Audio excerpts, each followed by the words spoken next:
Meus queridos, ficou difícil, viu? O Santos se complicou hoje ao ser derrotado para o Botafogo, né, ao ser derrotado pelo Botafogo, né, por 3-0 lá no Rio de Janeiro, 3-2, ó, 3-2. Nada de 3-0, 3-2. E muito por conta de decisões ali erradas dos jogadores do Santos, né? Infantilidades que assim não dá para acontecer, né? Bom, vamos falar sobre essa partida, mas adianto que a classificação agora ficou difícil, né? O Santos caiu para nono, o Santos agora tem 20, continua com os 24, né? Enquanto o Fluminense venceu o Palmeiras também. O Palmeiras também tá de sacanagem, né? Surpreendentemente perdeu a sua segunda partida hoje. A outra que eles tinham perdido, acho que era pro Flamengo ou não, pro Grêmio. Realmente não lembro, mas enfim, o Palmeiras perdeu a sua segunda partida hoje, justamente contra o Fluminense, tomando 2 gols nos acréscimos, né? Um aos 47 e outro aos 51, né? Enfim, e aí complicou. O Fluminense é o oitavo colocado com 27, o Santos é o nono com 24. E agora a situação ficou difícil, porque o Santos tem 2 confrontos diretos, né? Que são o Cruzeiro na próxima semana e depois o Goiás no dia 21. Eu vou até ver aqui que data que é isso. O Cruzeiro é... Peraí. O Cruzeiro é quarta-feira que vem, e o Goiás é na outra quarta. Né? Cruzeiro fora e Goiás em casa. Nesse meio tempo tem Campeonato Paulista aí, mas enfim. É uma partida que o Santos tinha começado bem, né? Tinha começado criando oportunidades. O Rodrigo César mandou uma bela bola na trave, uma outra que o Villarreal invadiu a área num belo movimento assim de diagonal, ele recebe e bate com perigo. Mas aí, numa decisão muito errada do Junte, né? Que coloca a mão na bola fora da área. Tudo bem que saiu no contra-ataque, mas não precisava ter aberto o braço. E aí ele foi expulso corretamente e aí já era, né? Aí o Santos, que tinha o meio de campo com Profeta, Ian e Miguel, para tentar trabalhar justamente com a bola, para ter essa qualidade, e até estava conseguindo rodar essa bola por aquele lado, quando encostava no lado esquerdo com o Rodrigo, por exemplo, tinha uma grande concentração de bons jogadores, né? E a bola passava com muita qualidade de pé em pé. Só que aí precisou substituir e aí muda completamente, né? Muda completamente porque aí sai o próprio Rodrigo, o Orlando escolhe tirar o Rodrigo. O Bom Tempo, que estava no lado direito, até alternando um pouco com o Miguel, precisou fazer mais coberturas no meio de campo, precisou voltar mais. Você tinha o Villarreal praticamente isolado, até o Miguel encostava nele, mas não era a mesma coisa, né? O João Fernandes entrou na partida, o goleiro reserva.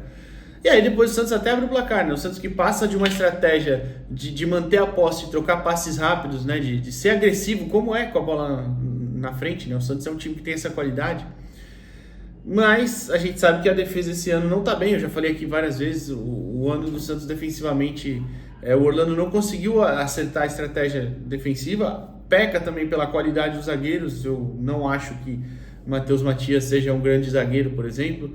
O Diego Borges tem seus momentos, mas também para mim o melhor zagueiro foi quem entrou no segundo tempo, que é o Samuel. O melhor desses, né, que estão no Sub-20 hoje. Então uma complicação, né? A transição não foi bem feita na expulsão também, né? E o Santos até abriu o placar, né? Mas o Santos com a menos começou a apostar mais em individualidade e bola longa, né? Bola esticada, bola longa. E aí, numa grande jogada do Miguel, que o narrador do Botafogo, com todo respeito, bem chato, né? Mas eu entendo que TV de clube é assim, por isso que eu detesto TV de clube, inclusive. O Santos TV é um pessoal muito legal e tal, mas eu não gosto de ver essa transmissão torcendo, né? Mas enfim, entendo, né? Claro. Até ele estava estranhando por que o Miguel não estava no profissional do Santos. O Miguel fez uma baita jogada pela esquerda, só rolou para o Alejandro, que atacou a bola, né, e tocou com categoria para fazer 1-0. O problema foi que aí teve uma parada técnica e o Botafogo logo em seguida consegue empatar, né, no gol de falta, no gol de bola aérea, né, uma falta cobrada para a área. O jogador do Botafogo sobra em cima do Diego, né, que acaba não conseguindo disputar bem. E ele até, por exemplo, não foi necessariamente falta de ajuda, né? Mas, por exemplo, o Matias poderia ter subido junto para atrapalhar antes. Mas enfim, ele subiu, o jogador do Botafogo sobe contra o Diego e empata o jogo. E aí o Santos estava se segurando para tentar terminar o primeiro tempo, acho que no 1-1 ali e no intervalo mudar alguma coisa. Mas aí outra decisão errada que foi do Pedrian, né? Pedrian abre o braço, claro, tá assim, cruzamento sai, ele tá assim, não tem, é pênalti, isso não tem o que fazer. Tá? Tanto que ele nem reclama direito, o Santos nem reclama, e o Botafogo vira ainda no primeiro tempo.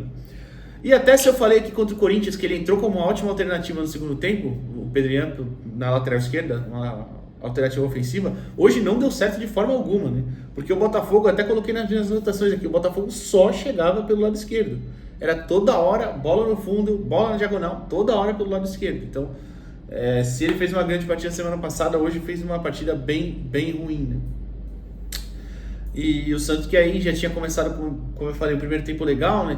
Tira o chance com bom tempo numa cobrança de falta, o Rodrigo manda na trave, termina dessa forma, né? Sendo pressionado e tomando 2-1. Aí eu até tô com as anotações aqui também, para pontuar algumas coisas, né?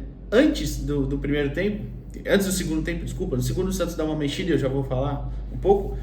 A gente teve também o Santos baixando mais, né? Como eu falei, o Bom Tempo precisou ficar na segunda linha para ajudar a marcar e tudo mais. O Miguel também ficou correndo atrás defensivamente e pouco podendo usar seu físico lá na frente. Mas a gente teve também o Profeta baixando na linha de zaga, né? E até acho que ele auxiliou algumas coisas, mas em outras ele foi muito mal hoje.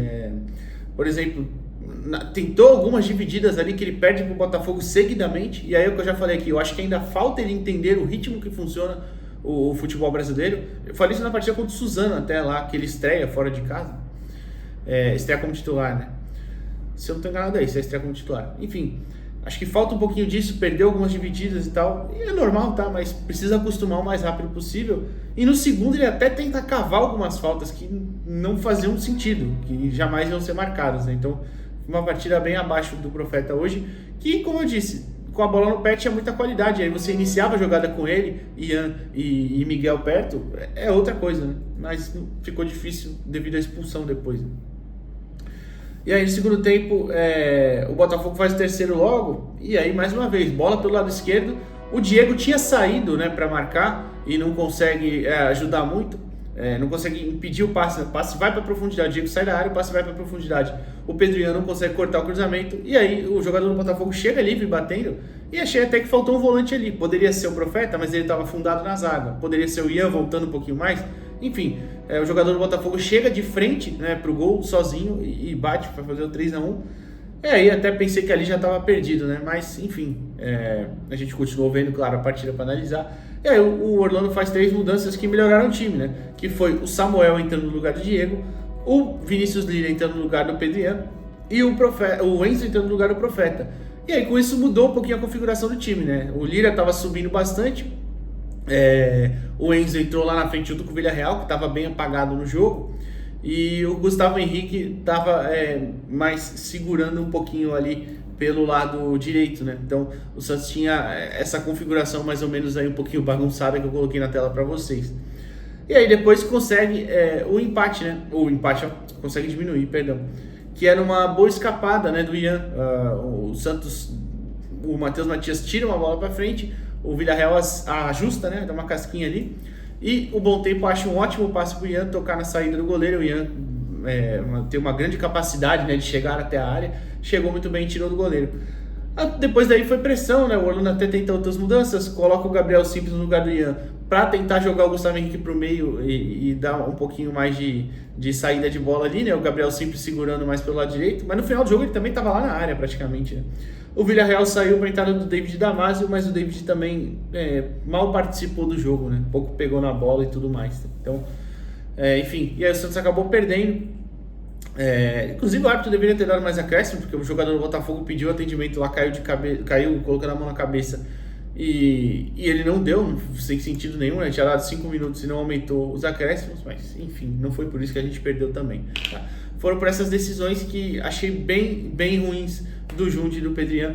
Claro que a partida no geral também não foi uma grande atuação, né? O Villarreal, por exemplo, fez o gol, mas participou pouco, mas é aquilo, a bola não chegou muito. Acho que o Miguel foi o principal jogador em criar oportunidades para o Santos. Arrumou uma grande falta na entrada da área, por exemplo, no primeiro tempo, quando já estava 2-1, que ele vai driblando todo mundo e arruma uma falta que o Profeta manda para muito longe, cobra bem mal. No segundo tempo até deu uma sumida ele. O Bom Tempo correu pra caramba, cara, correu pra caramba. Eu ia falar, ele que começava a jogada, às vezes ele correu pra caramba também, e ele acabou sendo esse cara para iniciar jogadas lá atrás, porque ele estava ajudando muito a marcar uma grande partida dele. Enfim, então acho que é uma derrota que não podia acontecer, né? O Santos tem... A campanha do Santos é 7 vitórias, 3 empates, 7 derrotas. O problema é que dessas derrotas, uma foi pro Atlético Goianiense, que é o último colocado, Uma foi pro Botafogo, que é o 17º. Uma foi pro São Paulo, que é o 16º. 13º e 14º, América Mineiro e Atlético Mineiro, os dois venceram, 5. Aí perdeu pro Palmeiras, líder, tudo bem, a sexta. E a outra derrota foi pro Flamengo, né? Que é o 7º colocado. O Flamengo deve até subir na tabela, porque tem 2 jogos a menos aí do Flamengo.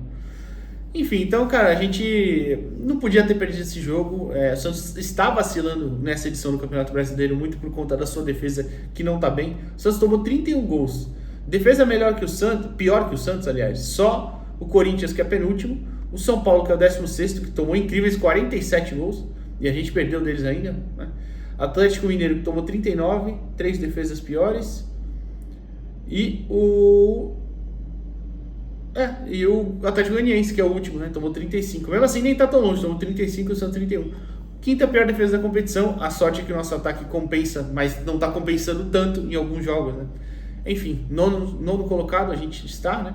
Agora precisa. Vai ter 2 confrontos diretos, precisa vencer Cruzeiro fora e Goiás em casa, né?